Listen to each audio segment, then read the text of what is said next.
When Indianapolis agreed to lease its parking meters for 50 years, it got an upfront payment, and the city would continue making money on that deal. But tonight, some people are questioning how the city really is spending that money. Our City Beat reporter Mary Mills has a story that you'll see only on 13. When you pay to park, the money raised is supposed to be used in areas with meters for things like street and sidewalk improvements. Those parking here along Delaware, though, not so sure. Needs fixing. I see breaks and cracks in the sidewalk. Since leasing out its meters 4 years ago, the city has spent about $12 million from its meter fund. Most of that went to Broad Ripple's new parking garage.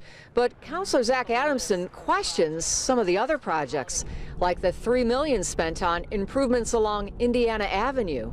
I know along Indiana Avenue there are some, but not that far. He's right. There aren't any meters on Indiana between 10th and 16th, where the new streetscaping is. I would say that's a stretch in both terms.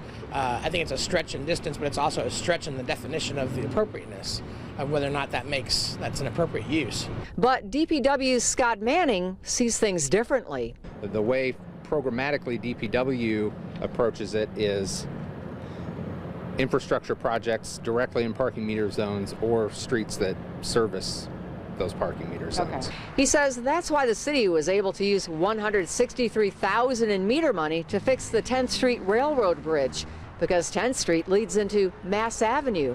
But where do you draw the line, so to speak? That is an area that's up to interpretation of the ordinance. It's more of a legal question. The city's list also included improvements to this intersection, which is nearly 2 miles from the nearest meter.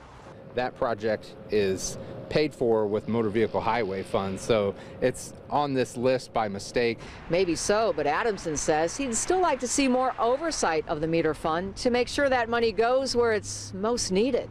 They really want to make sure Indianapolis looks nice, so they're doing some of these projects, but get the sidewalk fixed first. Manning says there's about $9 million in the meter fund. He says he's not sure how that money will be spent, just that it will go toward projects in and adjacent to the meter zones.